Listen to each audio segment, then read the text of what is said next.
Assalamualaikum teman-teman semuanya, kembali bersama gue di channel JVDK. Baiklah, untuk video kali ini merupakan video yang sedikit berbeda dan pernah ku buat dari video sebelumnya, ya dimana setiap gue review mainan Ultraman pasti selalu ada tutorialnya, ya dimana agar kita bisa menggunakan pose dengan baik dan benar. Dan untuk video ini langsung aja kita akan melakukan tutorial dengan cara menggunakan ini dia, yaitu Deluxe Ultra Deflasher. Nah, pada Jumat lalu gue sudah review mainan yang satu ini, dan untuk video kali ini juga gue bakal memberikan beberapa tutorial untuk menggunakan item ini dengan baik. Dan untuk video pertama mengenai Ultra Deflasher tutorialnya, kita akan coba melakukan pose yang persis di serial Ultraman Decker yang seperti biasanya dilakukan oleh si Kanata. Langsung aja.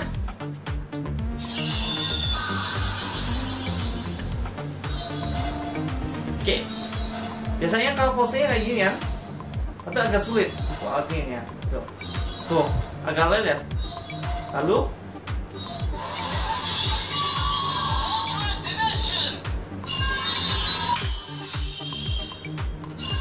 kesinilah Flash Decker.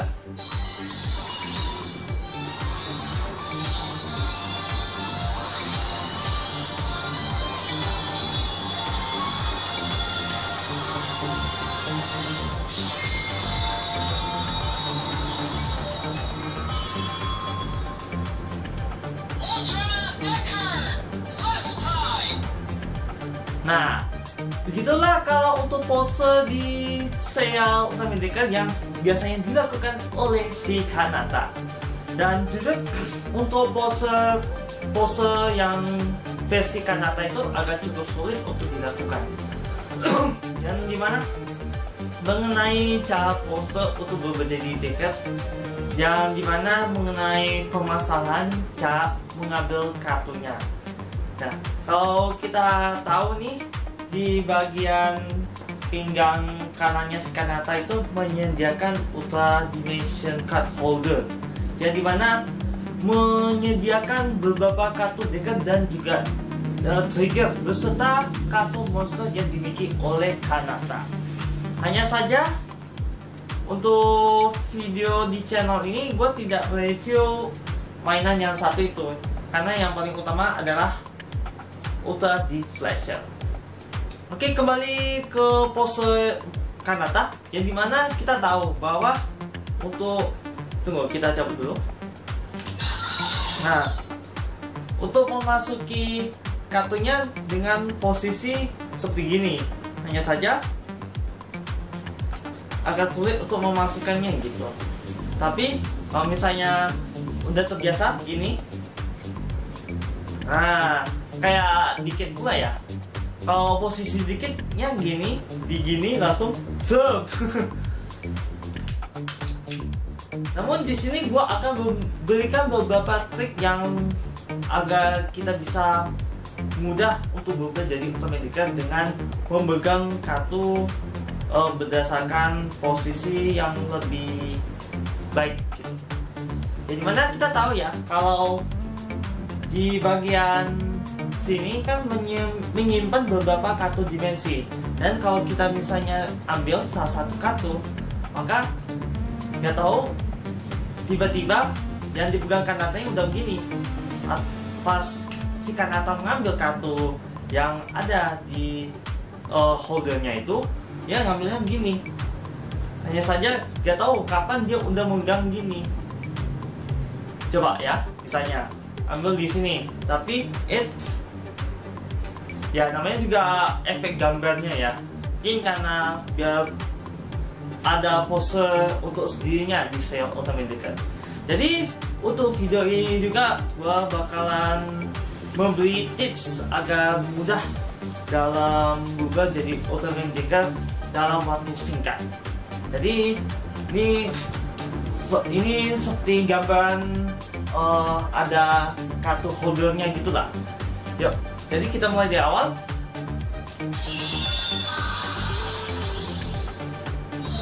Nah, di saat udah nyala kan kita mengambil kartunya seperti gini. Begini. Dan kalau sudah begini, kita tinggal masukin kartunya seperti gini. Nah, kalau bisa jarinya sampai segini biar tidak nampak bagian skin yang sini.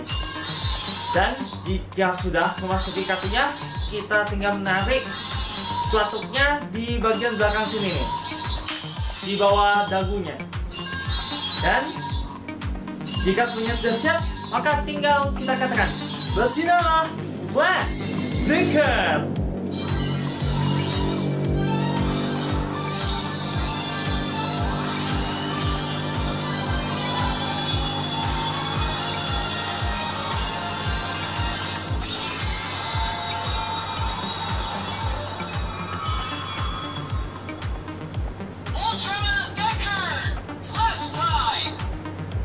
Nah, itu agar mempermudah masuk kartunya ya.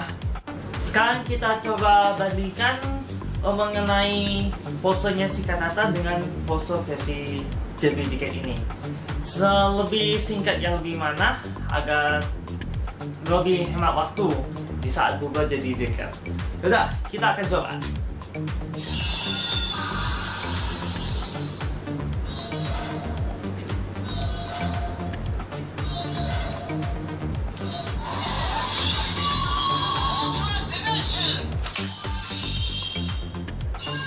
Bersinarlah Flash Tinker.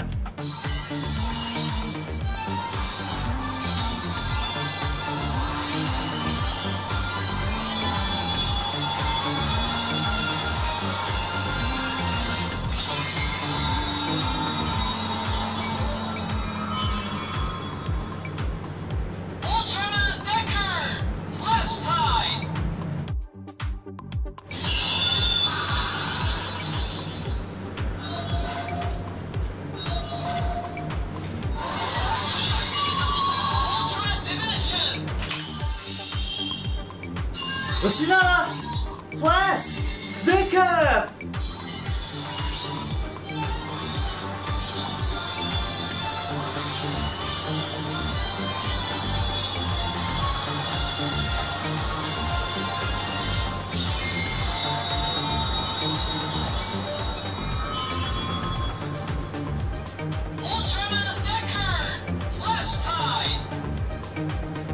Yap.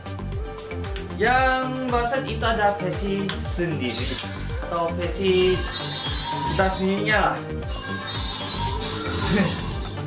Yap, jadi kalau misalnya kalian memiliki tips lainnya dengan pose teman-teman semuanya, kalian bisa komen di bawah ini nih, seperti pose apa yang kalian bikin dengan sendirinya. Berikutnya mengenai type change. Nah, seperti yang kita ketahui bahwa untuk setiap berubah ke bentuk lain harus menutupi pelatut terlebih dahulu kan. Namun sebenarnya kita bisa berubah ke wujud lainnya tanpa harus memasuki pelatutnya atau menutupi. Soalnya kalau kita memasuki kartu, ya ini contohnya stone type, ke sini dalam keadaan pelatutnya terbuka, itu sudah bisa standby berubah menjadi ke stone type tanpa harus membuka pelatuknya gitu. Hanya saja mungkin karena beda kali ya. Coba kita berubah ke stone type terlebih dahulu. Nih kartunya.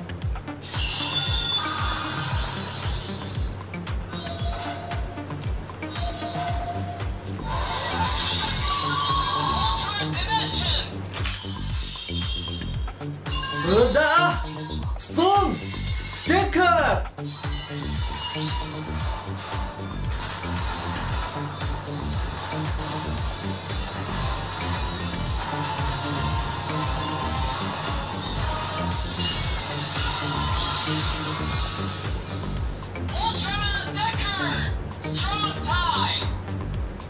Nah, ini pas berubah jadi stone type dengan pose khasnya di Cell Automatic. Dan kalau misalnya kita berubah ke bentuk lain seperti Miracle type, jadi kita coba dulu. Oke, kita akan coba memakai Miracle type dan kita coba pencet triggernya nih. Oke, jadi setiap kita mau ke bentuk lainnya, nyalanya yang bagian sini ya, bukan di bagian depannya ini. Ya udah, kita masukin aja dulu. Oke, udah semua masukin kartunya. Oh, seperti yang teman-teman semua lihat bahwa udah masukin kartunya, like LED-nya langsung pindah ke depan gitu. Coba kita tutup. Nih. Oh, kembali ke sini dia. Jadi hanya bersinarnya setiap di depannya nih. Jadi kalau kita buka hanya bersinar di bagian depan gitu. Seolah-olah hanya bersinar di bagian depan, sedangkan di bagian belakangnya redup. Yaudah, kita berubah. Lompatlah, Miracle dekat.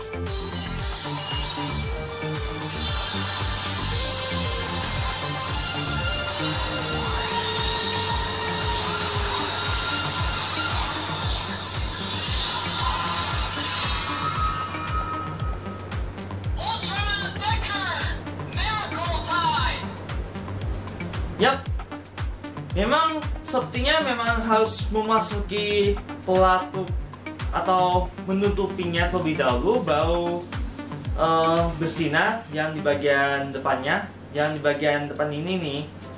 Soalnya pas kita menyalakan trigger dengan keadaan pelatuk seperti ini, nyalanya di bagian sini, bukan langsung di bagian depan sini. Namun pas kita masuki kartu, itu LED di sini pindah ke depan. Ya, mungkin itu kekurangannya. Padahal dengan bentuk seperti ini aja udah apa ya? Udah lebih baik lagi. Soalnya gue takutnya kalau diginiin terus pelatuknya buka tutup, takutnya ini pecah. Setiap waktu yang akan mendatang nanti, gak tahu kapan ini takutnya bakal pecah bagian plastiknya. Meskipun terlihat kuat ya, gak tahu untuk kedepannya seperti gimana. Contohnya seperti udah mulai rapuh atau segala hal macam yang akibat ditutup buka. Makanya ini mainan juga lumayan mahal, yang harganya cuma 1 juta gitu. Yap, lalu kita coba memanggil monster nih. Cuk. Yang ada cuma monster aja ya. Kita jadikan ini sebagai tutorialnya lah. Jadi kita harus tutup pelatuknya agar bisa bersinar LED-nya ini. Mungkin ini sudah menjadi khasnya di Cell Automatic gitu. Pas kita masukin, nah kita buka. Kalau misalnya kita ini ijat, emang nyalanya di sini nih. Sayangnya bukan di depannya pas keadaan patungnya terbuka. Yaudah, kita masukin. Oke. Lalu pindah dari sini ke sini LED-nya. Yaudah, kita coba langsung melakukan tutorial untuk men-summon Monster Dimension. Oke, kita masukin.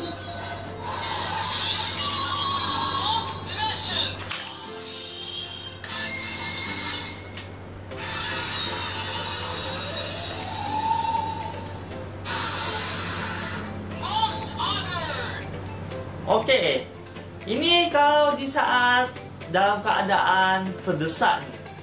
Contohnya si Deka yang sedang cedera di bagian kakinya. Begitu juga sebagainya dalam keadaan darurat. Hanya saja dalam setiap menggunakan kartu monster itu hanya bertahan selama antara 30 detik dengan 1 menit. Jadi gak lama dalam memunculkan Monster Dimension-nya. Dan langsung aja gitu. Kalau untuk bunyi mouse dimension sendiri seperti ini bunyinya. Yaudah. Dan demikianlah untuk tutorial cara memakai Ultra Deep Flasher. Dan gue juga berharap pada teman-teman semuanya untuk menjaga mainan ini dengan baik agar dijauhi dari hal-hal yang buruk seperti dimainkan oleh adik-adik di bawah usia. Jadi harap hati-hati setiap memiliki benda apapun, karena mainan Ultra Deep Flasher yang saat ini cukup mahal dibandingkan yang lainnya. Ya, ini masih di bawah rata-rata sih mengenai mainan yang satu ini seharga 1 juta. Belum lagi seperti mainan Kamen Rider, Transformer atau segala hal macam, itu agak harganya yang puluhan juta hingga ratusan juta rupiah. Jadi harap untuk menjaga baik-baik mainan Ultraman. Sekali lagi pada teman-teman semuanya yang sudah nonton video kali ini, terima kasih ya. Semoga seperti biasanya to like, comment, dan sebagainya. Dan untuk mengetahui video yang tak terjawab, untuk subscribe di channel YouTube Tegar Subscribe. Dan apabila gue ada kesalahan dan kekurangan, tak payah gue mengucapkan pada teman-teman itu terus mohon maafkan sebesar-besarnya, karena gue bukan makhluk yang sebenar, dan yang sebenarnya itu hanya sang pencipta Allah SWT. Sekian dan sampai jumpa. Wassalamualaikum warahmatullahi wabarakatuh, dan sampai jumpa di next video.